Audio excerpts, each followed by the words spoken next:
A gente continuar falando sobre a reação do mercado depois da prisão domiciliar de Jair Bolsonaro, determinada pelo ministro Alexandre de Moraes, já aparece comigo aqui Gilvan Bueno, colunista do CNN Money, que eu tenho o prazer de dividir tela pela primeira vez presencialmente, né? Vou até apertar sua mão. Pela primeira vez, Gilvan. prazer é meu. Obrigado pelo convite, uma alegria estar aqui do seu lado. Sempre um prazer conversar com você. Gilvan, a gente percebe qual que é o maior temor do mercado hoje? É uma versão a risco, exatamente por uma possível resposta do presidente norte-americano Donald Trump? Tem algum tipo de correlação com uma estabilidade política? A retomada dos trabalhos do Congresso Nacional? O que o mercado está precificando agora, depois dessa decisão do ministro Alexandre de Moraes? A gente tem que fazer uma distinção muito clara o que são impactos de curto, médio e longo prazo.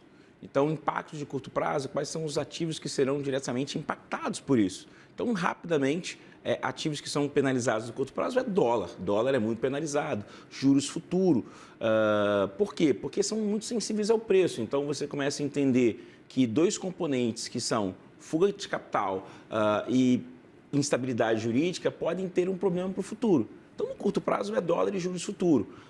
Mercado de ações, nós teremos impacto na precificação dos ativos, os valuations serão descontados, as empresas terão menor lucratividade? Não. Porque o que faz uma grande transformação no mercado de ações é uma expectativa de juros futuro muito alto que prejudique a geração de caixa futuro da empresa. Tivemos isso? Não. Como é que o mercado de ações respondeu agora pela manhã? Muito positivamente, sem nenhuma instabilidade, né? O que a gente tem que voltar para entender esse efeito é fazer a questão que eu sempre gosto de utilizar, que é verificar o passado. E o que o passado nos mostra? Nós tivemos o Joesley Day, que foi um dia com muita volatilidade, que foi uma pressão muito forte, mas era uma coisa que o mercado já precificava. Então, isso não faz preço para as companhias, mas isso traz estabilidade no dólar e principalmente nos juros futuros. Então, os investidores têm que ficar um pouco mais atentos a esses componentes, porque no médio e longo prazo que pode ter as grandes transformações. Por quê? O que nós presenciamos agora pode mudar talvez a expectativa para 2026. E aí sim é um problema. Porque para 2026, o que a gente vai olhar? Se nós teremos um governo que vai ser com boa responsabilidade fiscal ou sem responsabilidade fiscal, ou uma continuação de uma política que pode ser equivocada. Então, o que aconteceu ontem, ela não é uma resposta para o mercado diretamente, mas ela é uma resposta para 2026, numa continuação de um governo, uma mudança muito brusca ou uma reformulação das pesquisas eleitorais. É interessante esse ponto que você traz, porque muito se discute exatamente sobre esse trade eleitoral.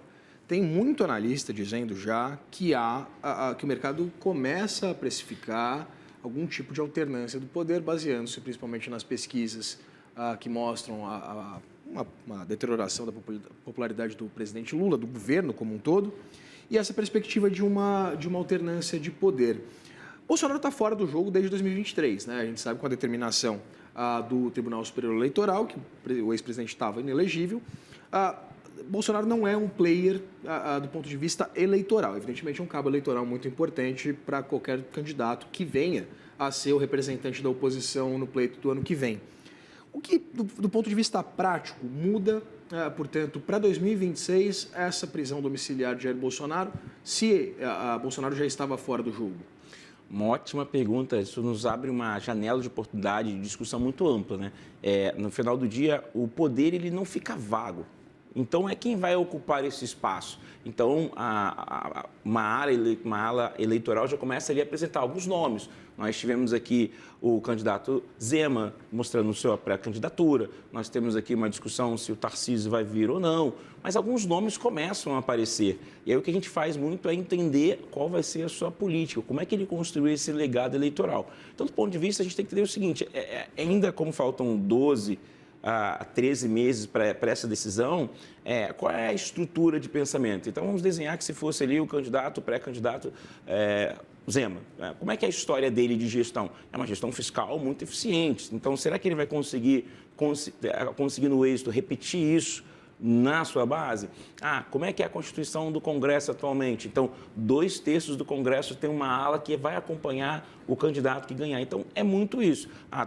E aí voltamos para as pesquisas. Se essa ausência do candidato acontecer, teremos o presidente. Então, como é que será o presidente? Será com as mesmas questões? Então, tem um componente muito diferente agora, Irajá, que a gente tem que colocar aqui ano que vem a gente tem juros dos Estados Unidos já desenhando uma queda e Selic também já desenhando uma queda, que é um momento importante para uma candidatura. Então, nesse cenário aqui, com as pesquisas mostrando essa reformulação do voto no atual presidente, parece que vai ter um cenário melhor para ele. É o que está mostrando as pesquisas. Gilvan, a gente acompanhou uma dificuldade muito grande do governo em conseguir aprovar o orçamento para esse ano. Foi aprovado, se não me engano, em março, o orçamento desse ano, né? Ou até depois, agora posso até estar equivocado no momento. Mas a gente tem uma perspectiva de uma diminuição do espaço livre no orçamento, né, dos gastos discricionários, que é realmente preocupante. Né? Esse espaço ele vai diminuindo ao longo dos próximos anos. E a gente tem, como você disse, uma perspectiva de um ano eleitoral bastante movimentado, juros mais baixos, é verdade.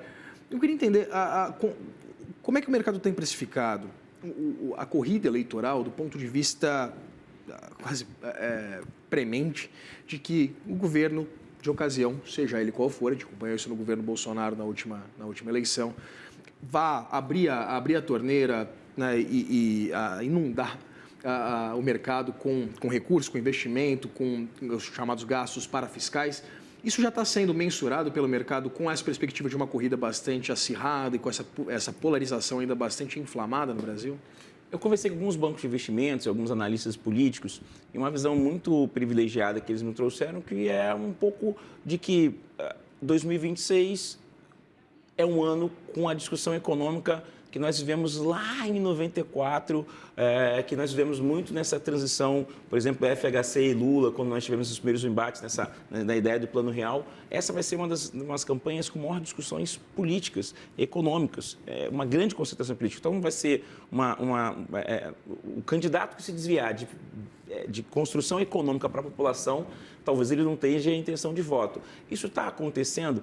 Então, agora, vou trazer um dado, né? Nova York, por exemplo, o cara que tirou o ex-presidente, o ex-governador de Nova York. Um exemplo. Qual foi a discussão dele? Ele começou a fazer a questão de níveis salariais.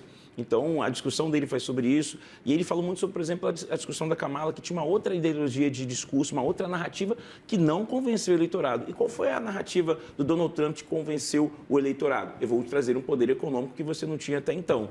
E esse era o discurso também do candidato Lula quando ganhou. Então, o que vai ser a discussão, na visão dos analistas, é princípios econômicos. E o que se repete nesses momentos? O que se repete nesses momentos é uma grande liberação de recursos para você atrair o eleitorado. Então, a gente tinha uma preocupação, se as pesquisas não ficassem tão crescentes como vem acontecendo atualmente, que os níveis poderiam ser maiores.